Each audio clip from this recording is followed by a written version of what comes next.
Hi, my name is Lindsay Francis, and this is assignment 5 for AEP 867, where we revise our teaching unit that we made in assignment 4. The first question that we were asked when revising our lessons was, do the tasks yield appropriate evidence of the identified understandings? So to look at this, what I did was I have pictured here my objectives, activities, and assessments all side by side, and I went through to make sure there was something that lined up with each one of them. So the first objective I have is to partition a circle and label the parts of an analog clock. And that is directly covered in two of my activities, partitioning the circle and labeling the parts. It's pretty basic right there. Then the next one said to match digital time to the correct representation on an analog clock. We will be doing that when we use Judy clocks to create times that I dictate to the students. And also for the clock matching and memory game, versatiles, and computer games, all of those little station things that I have planned will help the students meet that objective. The next objective was to interpret time from analog and digital clocks. So again, I think that will be covered in the clock matching and memory, the versatile stations, and computer games. Something I thought I could add here, though, was to make sure to incorporate interpreting time into our daily routine. So saying things to the students like, it's time for lunch. Can someone look at the clock and tell me what time we go to lunch? Or we need to go to music. Who can tell me what hour it is when we go to music? Just to see if they're making those connections and kind of putting that into our daily practice and how time affects us. My next objective was draw hour and minute hands on an analog clock to represent time to the hour. So they will be doing that on like dry erase boards or like when we write time in digital format based off of my dictation or something coming from a game that we're engaged in.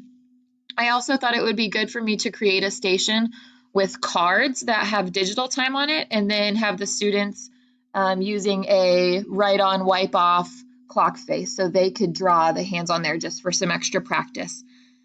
My next objective was compare movement of the hour hand to the minute hand.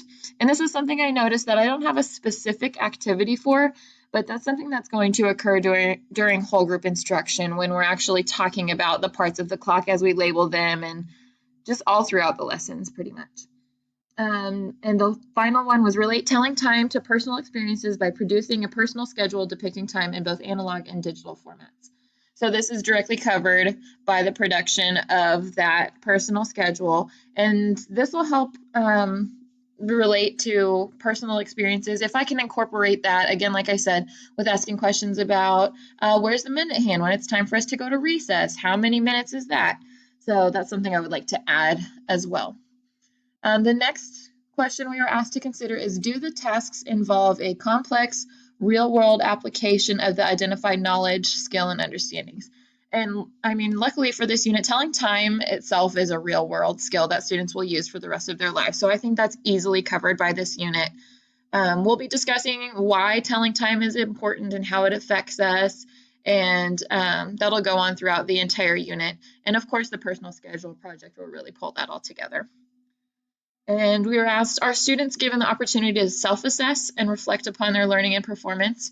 I think they are during those stations where they'll be, engaged in a game themselves or with a partner.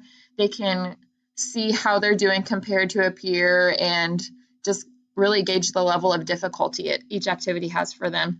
And with the Kahoot quiz that I've incorporated also for kind of an informal assessment, that'll show students right away, did I get that right? Did I not? So hopefully they'll take that into consideration as we're going through that. Creating their personal schedule also requires students to reflect on whether or not they can accurately depict the things that they do and the times they do them throughout their day. And finally, are there a variety of appropriate assessment formats used to provide additional evidence of learning? I do give them lots of opportunities for formative assessment. There's paper pencil, technology games. With the Judy clocks, that's a hands-on way to assess them as well. This will help me guide my lessons and decide if students are ready to move on from one to the next, or if I will need to continue practicing or revisit any concepts. I will take all formative assessments into consideration when preparing for the summative assessment, and I may change the format for that if some students are proving to be more successful with other means of demonstrating their knowledge other than the paper pencil concept. But really in first grade, it's all about tailoring lessons and assessments to the students' needs. So that's something nice about, being able to switch things up. So those are some of the revisions that I would make and things to consider. Thank you.